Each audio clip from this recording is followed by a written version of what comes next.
Olá, pessoal, diário de uma jornalista marcial destruída, né? Mais uma noite na UTI é destruída. Esse é o resultado, né? Uma cara amassada, você destruída, detonada, detonada. Uma jornalista marcial detonada, óbvio. Tô com a cara toda amassada, não dormi, claro, não dormi. Tô, nem escovei dente, não, escovei dente, escovei, eu tomei café, não pentei o cabelo, claro, eu tô detonada, né, detonada, porque eu não dormi, claro, né, numa UTI você não dorme. Aliás, eu estou há, acho que 20 noites sem dormir, tá? Então esse é o resultado, né, uma cara amassada, olheira, né, pés de galinha, tudo é isso. Esse é o resultado, né, de você estar vivendo mais ou menos um pesadelo, né, um problema de saúde na sua família. Você vai entendendo muitas coisas quando você está com um pai numa UTI e você está vivendo um pesadelo, um verdadeiro pesadelo, né? Eu fui entendendo muitas coisas estando aqui vivendo isso com meu pai, visceralmente, né? Visceralmente vivendo isso com ele dia a dia. Estando internada com ele, eu estou internada com ele visceralmente, não é só fisicamente, é visceralmente, emocionalmente, psicologicamente com ele. Tem dias que ele me vê, tem dias que ele acorda, tem dias que ele não abre o olho, tem dias que ele abre o olho, mas ele não me reconhece. É muito difícil lidar com isso, tá? O teu pai não te reconhecer é muito difícil, é muito difícil. Não dá para explicar isso. No começo, a primeira vez que ele não me reconheceu e eu percebi que ele não me reconheceu, foi um soco no estômago, tá? Porque o seu pai não te reconhecer é muito difícil. Ele entrou aqui nesse hospital me reconhecendo, tá? Ele não me reconhece. Eu percebi isso, que ele não me reconhece. E há uns dias atrás, mais ou menos 2 dias atrás, eu perguntei, falei, pai, eu sou sua filha. Eu sou a Priscila, sua filha. Você se lembra? Porque ele não fala, né? Ele fez traqueostomia. A gente teve que fazer a traqueostomia porque ele não consegue respirar sem aparelhos, né? Para tirar a intubação, a gente teve que fazer a traqueostomia. Foi muito doloroso para a gente ter que decidir isso, mas a gente não teve alternativa. Ele não pode ficar intubado, né? A intubação é terrível. A traqueostomia foi a solução. Então ele não fala, né? A gente vai ter que trabalhar, fazer todo um trabalho para ele falar. Ele vai voltar a falar que a traqueostomia é uma vida comum e também dá para reverter depois, para ele voltar a ser como era antes, tá? Mas ele faz movimentos com a cabeça e ele consegue emitir sons, tá? Ele falou comigo, né? Em um momento ele falou comigo, eu interajo com ele. Aliás, da família, ele só interage comigo. Ele não interage com mais ninguém, só comigo, tá? Porque eu fico com ele direto e eu fico o tempo todo tentando interagir com ele, que é muito difícil mesmo. Mas eu sempre tive uma relação muito forte com meu pai. Eu sempre tive uma relação muito forte com meu pai. Eu tenho uma ligação muito grande com ele. É verdade isso. A gente sempre brigou muito, mas eu sempre tive uma relação muito forte com meu pai. De verdade mesmo. Eu tenho uma ligação muito forte com ele e isso me abalou profundamente. Essa situação dele mexeu bastante comigo a ponto de eu ficar aqui internada com ele. Me abalou bastante mesmo, né? Porque eu tenho uma ligação muito forte com meu pai mesmo, bem forte. Né? Eu contava as coisas para ele, né? Tudo que ele falava eu ouvia. Ele é a única pessoa que eu ouço. Ele me breca, né? Ele é a única pessoa que eu ouço, né? Então, quando eu vou fazer uma coisa, eu penso, o que meu pai falaria para mim, né? E eu faço, né? Então, para mim está sendo muito difícil mesmo, bem difícil, muito difícil mesmo, né? Então, é muito difícil você lidar, que você sabe, aquela pessoa é seu pai, mas ele é diferente, ele tá diferente, né? O olhar dele é diferente, é muito diferente o olhar dele. Meu pai não olharia para mim daquele jeito que ele olha, né? É muito diferente o jeito que ele me olha agora do que o jeito que meu pai me olhava. É o meu pai, né? Mas o jeito de olhar é diferente. Ele é diferente. É o meu pai, mas ele tá diferente. É muito louco isso. Essa experiência é muito dolorosa. É muito dolorosa, mas é uma experiência. Mas ele é meu pai. eu gosto dele do mesmo jeito, né? Então eu expliquei, falei pra ele, não, tudo bem, eu sei que você não lembra de mim, mas tudo bem, eu sou sua filha. Eu tô aqui com você, fica tranquilo, tudo bem, não tem problema. Eu lembro de você, não tem problema, né? Então, eu tô com ele interage comigo. Às vezes não. Demora muito para ele interagir.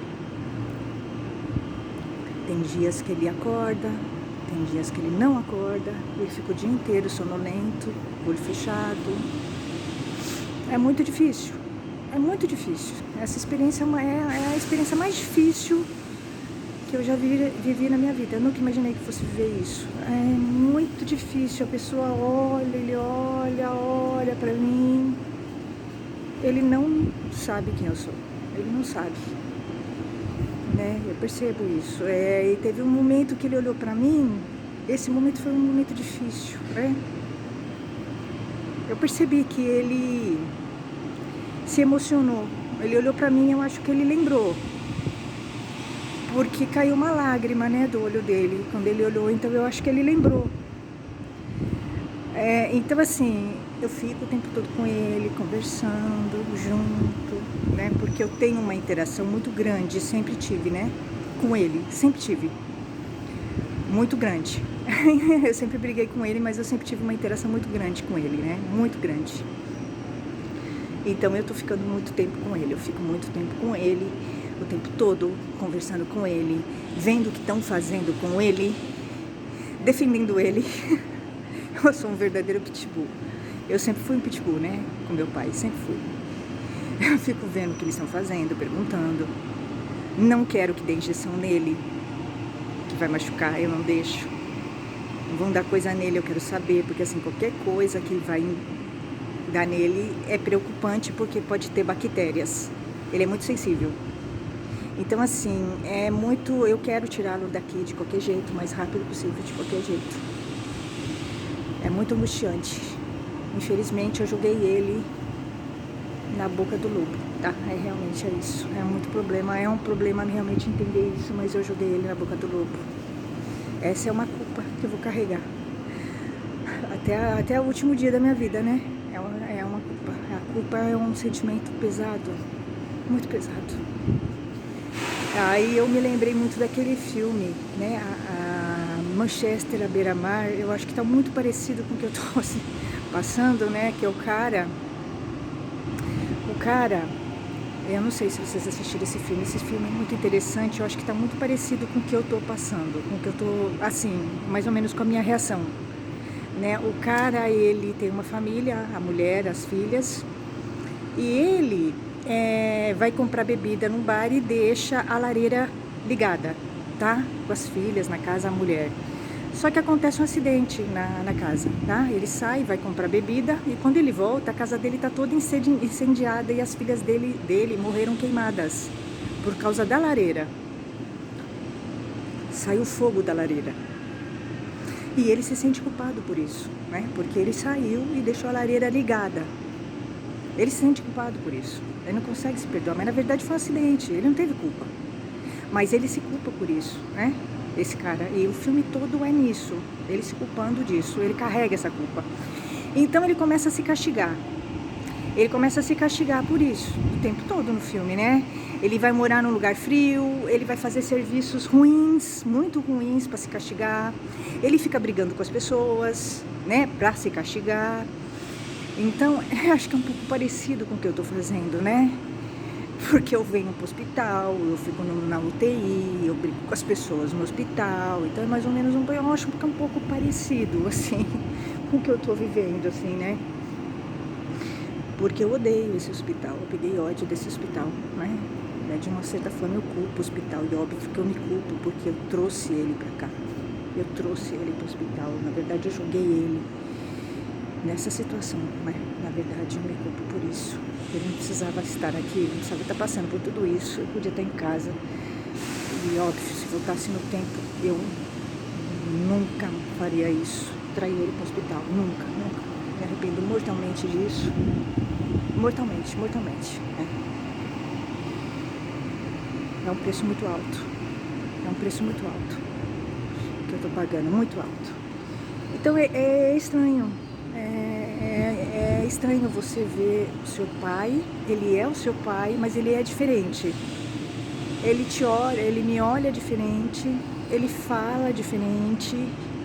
Ele é muito diferente do meu pai. Ele é o meu pai, mas ele não é. Ele é, mas ele tá muito diferente, né? Meu pai não me olharia desse jeito, assim que ele olha, né? Mas ele olha, ele é o meu pai. Tem os resquícios do meu pai, né? E ele olha às vezes com raiva pra mim. É como se ele dissesse assim, você me jogou nesse buraco. Porque o meu pai jamais, meu pai é muito, sempre foi muito exigente, ele jamais viria para esse hospital. Assim, ele não viria para esse hospital, ele é muito exigente, ele sempre foi muito enjoado. Né? Então eu fico imaginando, né? Ele se vendo aqui, ele não tem noção, né? Ele não viria pra cá, não sei. Então assim, é muito difícil, né? Porque assim, o meu pai, eu contava tudo pra ele. Eu tinha conversas intelectuais, né? Com ele. Eu discutia